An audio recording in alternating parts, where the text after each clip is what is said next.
Raine, it's been too long, man. It is great to see you because most of the time when I'm talking to your family, I'm talking to your wife. And I Ah, there actually you even go. said to her too, I said, I got to talk to Raine at some point. And she said, I'll try to make this happen. It finally Yeah, has happened, there man. you go. How are you doing and how's the family doing? Everyone's good. It's a little bit different here in LA. I think it feels like it's opening up. My mom, I have a lot of family back in Toronto, so I know that it's not as open there, but hopefully, man, this is it. We need to start playing music. We need to be together. And so I feel, or at least I can feel like I can grab that light at the end of the tunnel. Well, you definitely can do that, my friend, because the legacy of what your wife has done, what you have accomplished, Our Lady Peace, what they've accomplished. I mean, these are staple points that you guys helped open doors for the artists of today. Do you realize the legacy that basically your family has done? And it seems like it's going to continue because what I've heard, your son is doing some singing too. Yeah, bro. Yeah, it's crazy. It's so much. It's the COVID thing has been so interesting for us in terms of um, allowing creativity to pop in a way that, when you're busy, when you're touring, when there's school and all this other stuff going on, you just don't have the bandwidth. So, I mean, I feel like it's constant music in this room in our house. I mean, Chantal and I, with our Moon for Sun project, we played. So we did a live stream last Friday. We played on Seth Meyers on Wednesday. Rowan's been doing some live things. He's recording an album. It's like it's just nonstop, and it's like it's all different, but it's just all about like creation, and really, that's like it's something that regular life doesn't allow for. Like those things there's stop and starts all the time, and now it's just been circular, which has been pretty beautiful. But do you think about the legacy of the band and do you think about the legacy that you guys have created for Canadian music? I mean, the thing I always bring up is, and I do believe it was the Much Music Video Awards, you climbing the side of what was it, the light post Oh, or one of those towers. Yeah, the yeah. towers and singing. I mean, you don't see that really anymore in Toronto, man. And you did that off the spur. Yeah, you know what? It definitely. Look, I mean, the energy of live music is something that I think drives us all. That are those types of performers. So that's like jazz to me. It's like you said, you're in this element, and you're able to kind of just go with the moment. I feel like I feel like we're getting back to that, hopefully. Like I think that's coming. I think we make records to be played live. That's the impetus to record music for us is about live. Even my son's stuff, like it's really piano voice, and it's meant just to be expressionist. It's meant to be slightly experimental, but it's meant to be live. And with that, it has a life that can kind of live on because it doesn't stay in a box. So yeah, that's the beauty of music that is, and it's hard to describe, or differentiate, but music that's made to be played live has this just a longer kind of lifespan, I think. And part of that too, in today's industry, we have these different types of platforms to be able to create and put our music out there. You are part of something that's very important for folks who are still trying to maneuver their ways through this. Is one thing these days in creating music, it's another way to be working with other people with your music and getting your music out there. What type of platform have you been able to be co-founded with to be able to Yeah, provide this stage? yeah, interesting. So Sing is a Seattle-based blockchain company that I joined almost a year ago now. Really, really smart guys that founded the company, patent guys. They understand IP uh, intrinsically, and I think what they saw was, okay, protecting inventors is one thing, understanding the patent world. There's a whole other class of people that need that same kind of help, and naturally, creators, music, video, photography, all those kind of verticals are really important as well. So I came into the company to try to help build that, and we built a native app that's in the store right now. You can download it right now in the iOS store. Start uploading any idea you want, and the basic premise is we put that idea, it takes whatever, just to load 3 seconds, and all of a sudden now it exists on the blockchain. So it's immutable. You can't mess with that. That is your idea. If you have to go prove it in court, you can do that. But the next logical step, and we really never called them these because no one knew what an NFT was until like 3 or 4 weeks ago, but that's what we create on Sing, on the blockchain, on Ethereum. We create an ERC 721 file, which is an NFT. So now when you anything you upload in Sing, whatever you have in your wallet, and there's tons of people that have already downloaded the app and they have, whether it's voice notes or full songs or cover art or videos or photographs, whatever it is, you have NFTs in your wallet.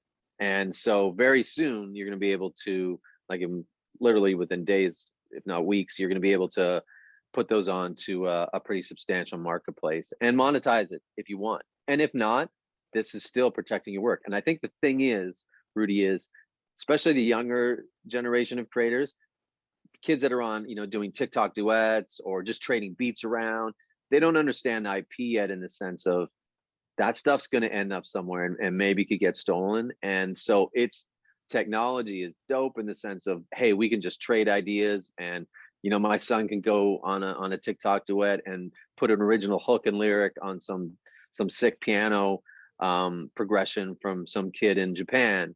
But who owns that? What happens if TikTok goes down? So there's all these things that are social. It's about clout. It's about followers. But we just help, hopefully help educate that it's also about the IP, and all you got to do is save it to Sing, and at least you're protected. This to me, and I'm going to speak as an old guy like myself, back in the day when you wrote a song or lyrics or whatever, you either maybe you wrote it down or you put it on a cassette, you put it in an envelope and you mailed it to yourself Right, right, and you right. kept it sealed so that if somebody somehow stole it, you can say, no, here's the proof that I did this before you. In a lot of ways, this is the Yeah, digital way of doing things. that's hilarious. And that was trying to, like, for people, when we're starving musicians, when we're starting out, couldn't afford it. That was like our cheap copyright. Um, and so this is just the next level of that. You're right. Is it the digital way? But still, if I were to send you a song off the new OLP album, just text it to you or email it to you. You can get in on the metadata. You can change that. You can make it. Rudy Blair wrote this song in 2019, and now we have a problem because that stuff it is kind of unfortunately, you can get in there and you can do that. So with the blockchain, that's the beauty of the chain, is it's, they use the term immutable, which means you can't change it. So that's the key element here. You get the chain of custody. If you share that idea through Sing, now you're seeing where it's shared to, who has it, who they share it to. So this, Ethereum is great at being a digital ledger, and that's kind of the best utility for it. And that's how we use it. And it's super simple. And at the end of the day, it's still kind of a fun app. It acts, it's kind of borrowed from like the Apple Wallet. It's just, the same way you keep your movie tickets and credit cards and airline tickets and passports and all that shit. It's all there as well, just to flip through, so you can just see what ideas you like. And like I said, and the cool thing is, very soon, if there's something on there that you think is really valuable and you want to share with your fans and maybe try to monetize it and have fans participate in this new NFT way, they're already there. You just gotta kind of list them, and good luck. And one thing I do want to add into this, because I think this is amazing. And I think honestly, every type of creator should have this. In fact, I'm going to be looking into this myself with my own stuff. And the reason why is what you said earlier, which is really important. People do not realize that maybe they're doing something for fun, as you said, on TikTok, somebody else catches it. And you could be sitting there watching television with your mouth open, and so has just won a Grammy Award or has just sold multi-millions from something you created just for fun. And because your name is not on this, Yeah. you and lose and and somebody and else wins. and the thing is, Sing is not, we're not trying to be in the business of, hey, this is so you can take it to court and you're going to win. Of course that's the case, because the data is sound and it will protect you. It's meant to more be a deterrent. It's like, if you see that something was shared through Sing, or it's, has the Sing timestamp on it, you're just not going to mess with it, because it's on the blockchain. And that should give every creator confidence that, what, now if you just want to share this beat with buddies and it gets put on YouTube, it's always going to be tracked back to you. So if it ends up in a Cardi B song, you're going to get paid. So it really is about you having control of where it goes, how it's used, um, in so many different ways. Because again, in this digital world, I mean, back in the day, you were only really dealing with what was in your surroundings. Now we are literally dealing with worldwide, and something that you put out there can be around the world like that. Yeah, I think the key is that it's more about giving you the clarity and the confidence that now it can exist anywhere. Because I think, to give you a quick example, Chantel was asked to write the opening title for a big Hollywood film about 4 years ago, like huge $100 million budget, huge actors. I won't name the film, but so it was probably three people they asked to write this opening title. So she wrote it. It didn't end up being picked, which happens. But now she'd sent that song out to, like, through her manager at the time, publisher, the music sync. Probably 50 people had it. And at the end of the day, at the end of when they're trying to make the decision, it was in all these people's texts and inboxes. And so 2 years later, we're sitting here watching the NBA Finals last year, and this huge U.S. insurance company or commercial comes on, and my youngest son is like, "Mom, isn't that song you wrote?" And so it was literally like the first two lyrics, and then the whole hook was a chorus. And so Chantel's sitting there saying, "Oh man." So she starts. Her manager at the time has now moved to Jamaica, like isn't managing anymore. Can't get a hold of her. It's like change publishers, not with the same label. Trying to figure out it's impossible to find that chain of custody.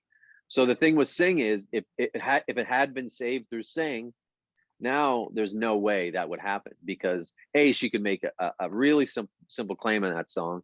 But I think what I was saying before, people aren't just going to mess with it because they know something's on the blockchain, man. Don't mess with it. You're going to get caught. I love it. How do we get involved with this? Is there like a payment fee? How does that all work? No, the best thing about Sing is the technology behind the scenes. And we use blockchain, but we use a side chain. So you're not getting paid, or you're not getting charged gas fees. Everything you load into Sing is free, So yeah, so I really encourage, like, and literally, it's not just for musicians. If you're a photographer, a graphic artist, you're doing videos, you could put this podcast up through Sing and protect it there as well and save it. And even as a storage device, it's pretty amazing. The cool thing is, we don't know what's going to happen to drives. Blockchain, you'll be able to send this to your kids, your grandkids. It'll be there forever. Oh man, I wish I did with some pictures, man. If I had back in the day that I went poof, and I wish I had, because I definitely would have put it on this. Where do we go to learn more about this and to be part of this? Where do we go? Yeah, so sing.link is the website. From there, you can click on the download button. It'll take you to the iOS store and get the app there. It's not on Android yet. It's coming soon, definitely. Yeah, but that's the simplicity of all. So again, I literally put stuff into my Sing wallet every day, whether it's a voice note, something I'm just playing acoustic guitar, something I'm doing in here that's just, getting a track. The cool thing is, because it's free, you can do it at every stage. Before, as an artist, I would never really try to do what you were talking about, like mail something or email myself or copyright it until it was a finished idea. Now you don't have to worry about do it at every stage, which is cool because we collaborate so much too. It's now, hey, if I do a beat, I'm going to save it through Sing, but then I'm going to share that beat to a friend of mine. He's going to put a guitar lick on it or a vocal on it. He'll send it back. It's in Sing. We're collaborating through there. It's powerful. I love it, man. Look, before we wrap this up, got to ask you some very quick questions. You Of mentioned course. before Our Lady Peace. You said about new music. What's going on with this? Yeah. Album's done. We did it with Dave Sidik from TV on the Radio out here in LA. He's a mad genius. It's gonna be one of my favorite records of all time from OLP for sure. It's future rock. It is really cool. It's basically Spiritual Machines too. I mean, it is. So Ray Kurzweil's on it. Um, we have Nadia from Pussy Riot features on the first single called "Stop Making Stupid People Famous." That comes out literally in a few weeks. So it's exciting, and I think the timing, we've kind of been slow on it, but it's good because summer's coming. This single, man. This is gonna be the summer jam. I cannot wait for this, man, because we were talking earlier. Um, I need to crank my music up, man. So if this is This going is to be that part of it, song. This is then that song, man. this is going to be a This is good summer. One other question I want to ask too, because I've never had a chance to talk about this. The movie that you and Chantel did.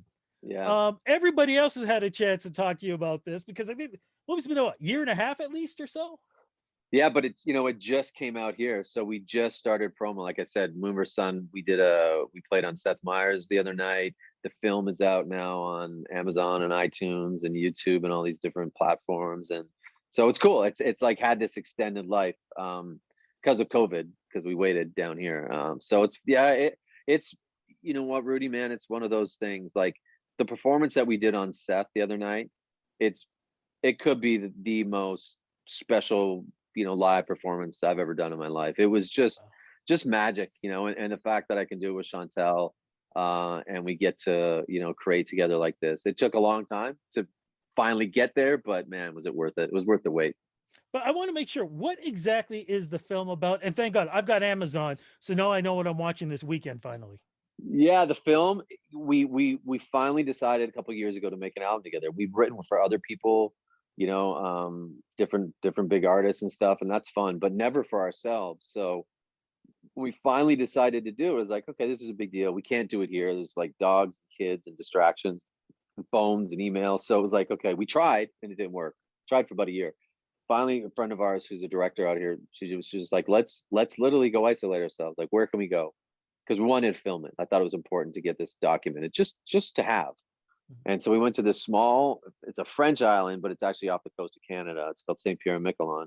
And we boarded up there for like 3 weeks in a small hotel room, and we filmed it all. And when we came back, it was like, it was tough out there. It was cold. There's not many people there during the winter. And there was a pressure to write a record, but we're like 3 flights and 3,000 miles away from our kids here in LA. And so we caught it all on tape, and it was a moment. And there's times when, it's dark and we're fighting, and then there's times when it's amazing, but it all led to the creation of those songs. So when we started to edit it, it was like, you got to show that stuff. And it's real life anyway. No one throws a chair through the window, or no one gets hit. It's just like, hey man, we're trying to make it work like every other couple out there. And luckily we have a life coach that we see, or he's like a partnership coach. He's not a therapist, but he helps, and we show him. So I was just like, hey, you know what? Full transparency, man. We just got to give it all up. It's real. It's not that crazy. People think it is, but at the end of the day, it's not. If you really analyze it, it's like it normalizes like all the crap we have to go through. And collaboration happens on so many different levels. We do it as musicians, we're fortunate, but as parents, we have to collaborate. As partners, we have to collaborate. It's all about communication and how to collaborate better, really. But at the end of the day, it's about the music. So I'm good with it. I know Chantel has told me before that you guys have been approached about doing reality shows. Are people still asking you to do that? Yeah, anyone that sees it, they're just like, oh, we got to get you guys like in the studio and bring other couples in. Or like, this thing was about art. It's not about reality. It's reality, but it's like on the art side. Mm, I can't wait to see this. Before we wrap it up, one more question, because we are, believe it or not, in the season for this. Even though you've got Mm, this album out and everything else, are you guys working on Christmas music for this December? Because you wow. guys had some great music last year. Just curious. Yeah, I mean, I'm definitely I'm not there, man. I'm so focused on like the Moon versus Sun thing is starting to pop down here now, so we're focused on that. OLP's coming this summer. Yeah, Christmas. Wow, that's a curveball or a snowball. I'm not Snowball, there yeah, yet. yeah, Yeah, but don't blink. We will be there because this year I is know, just man. flying. Like it's funny. I was talking to somebody the other day, and I was just like, "Wait a minute! It was just January a second ago. We're like I know. in May." So I know. That's what I hope happens you guys. when it's Groundhog Day, man. Yeah, I hope you guys do another Christmas album or a couple of Christmas songs, because I loved what you guys did. I'm I'm sure we'll do something. It's gonna take me a minute to wrap my head around that one. You just freaked me out. That's my job. Social Yeah. media. Where do we go to follow you, man, to find out about the album, movies, everything? Yeah. I mean, look, share idea is our thing on Instagram for that app. Again, everyone needs to download and get uploading your content. Protect your ideas. Obviously, Mover Sun official Instagram is you get everything good there. See some of that Steph Myers performance, and then OLP. It's there, and I'm Raine Maida. I'm everywhere, but yeah, it's all this stuff coalescing, man. It's such a great time to be an artist. It's I know we've been hit hard because no one's been able to go earn money playing live, but it's coming back big. You can tell. There was, I think Live Nation said ticket sales are like faster than ever. It's already, they've already sold more tickets to this week than any week in 2019, which is sick. I believe it. Look, one very, very last question. Who is my friend that is constantly walking behind you?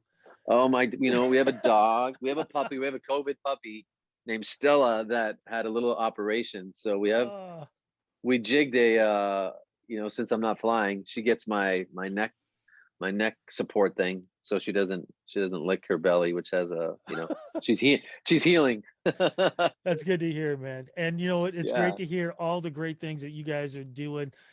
Man, thank you for the interviews. Thank you for the friendship. Thank you for just everything, man. Like the Oh, thanks, Rudy. legacy, like I have been blessed to interview a lot of people over the years. You and Chantel are definitely right up there on top because your creativity and your honesty and what you guys have done for Canadian music. It truly is a treasure for all of us. So thank you so much. And thank you with this app too. Like again, helping artists out there who are still trying to maneuver around this thing. The industry is changing so much, and you guys again are helping out and helping people.